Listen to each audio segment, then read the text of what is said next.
रहस्यमयी auto rickshaw. ये कहानी एक छोटे से गांव की है। कई सालों बाद सुधीर अपने गांव लौटता है।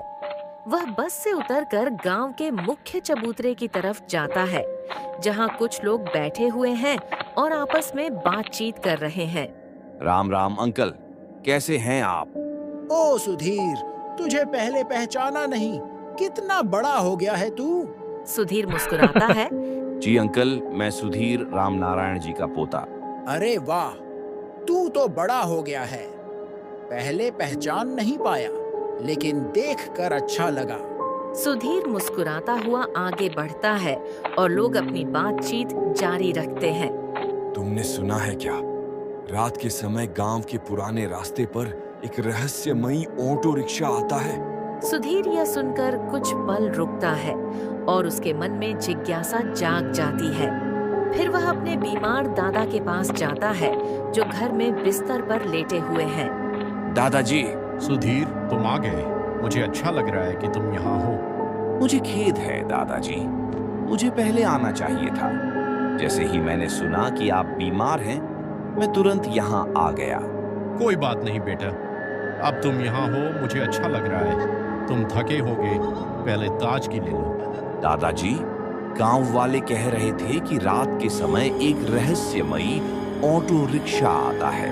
कहते हैं वह पुराने रास्ते से होकर गुजरता है और लोगों को किसी दूसरे दुनिया में ले जाता है।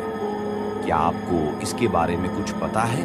दादाजी हंसते हुए कहते हैं, अरे, वही पुरानी कहानी। ये कई सालों से चल रही है।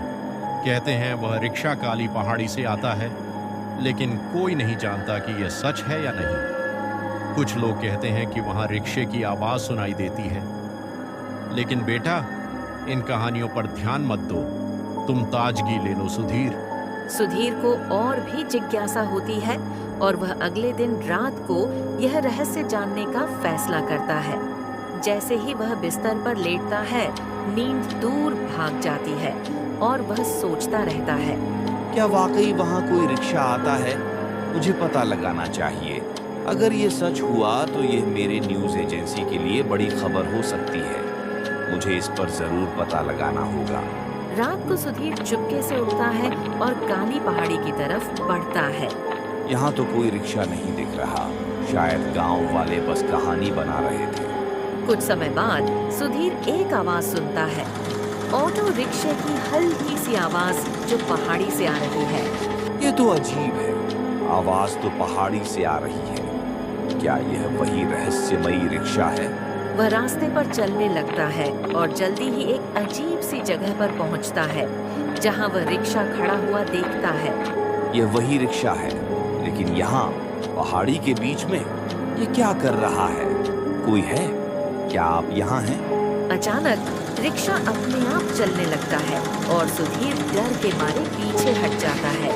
यह क्या हुआ? रिक्शा अपने आप चलने लगा। क्या यहाँ कोई है? रिक्शा गोल गोल घूमने लगता है और सुधीर डर के मारे चिल्लाने लगता है। फिर अचानक वह रुक जाता है। जब सुधीर अपनी आंखें खोलता है तो पाता है कि वह पहाड़ी पर नहीं है। वह एक अजनबी और वीरान जगह पर खड़ा है। ये कहाँ हूँ मैं? ये तो गांव नहीं है। ये जगह क्या है? वह पेड़ के पास जाता है, लेकिन जैसे ही वह पास पहुँचता है, एक अजीब सी आवाज गूंजती है।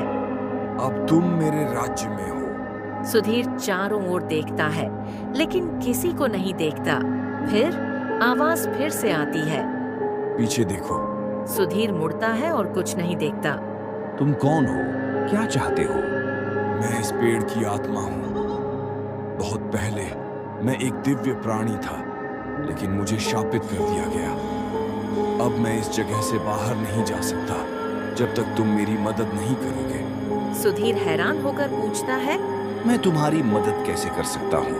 मेरे पास एक कीमती पत्थर था जो मुझे शक्ति देता था, लेकिन एक प्राणी ने उसे मुझसे छीन लिया और तब से मैं यहाँ बंधा हुआ हूँ।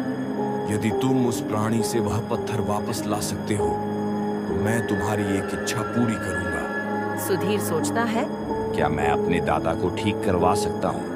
हाँ, मैं तुम्हारे दादा को ठीक कर सकता हूँ, लेकिन तुम्हें उस प्राणी को ढूंढकर पत्थर वापस लाना होगा। सुधीर निश्चिंत होकर प्राणी का पीछा करने निकल पड़ता है। वह कई खतरों का सामना करता है, लेकिन हिम्मत नहीं हारता। आखिरकार वह एक अंधेरे गुफा में पहुंचता है, जहां वह प्राणी इंतजार कर रहा होता है। प्राणी हंसी में बोलता है, तुम सोचते हो कि तुम मुझसे पत्थर ले सकते हो? तुम गलत सोचते हो। मैं वह पत्थर वापस लेकर रहूंगा। सुधीर पत्थर के साथ पेड़ के पास लौटता है। यह रहा वह पत्थर। आत्मा पत्थर को पेड़ में स्थापित करती है और अचानक पूरा क्षेत्र जीवंत हो उठता है। सूखा हुआ पेड़ एक चमकदार और हरित पेड़ में बदल जाता है। तुम्हारी इच्छा पूरी हुई। तुम्हारे दादा ठीक होंगे। सुधीर रिक्शे से वापस गांव लौटता है और घर पहुंचने पर वह दादा को वह जादुई उपाय देता है। धीरे धीरे दादा ठीक होने लगते हैं और सुधीर को यह एहसास होता है कि दुनिया के कुछ रहस्य सचमुच समझ से बाहर होते हैं।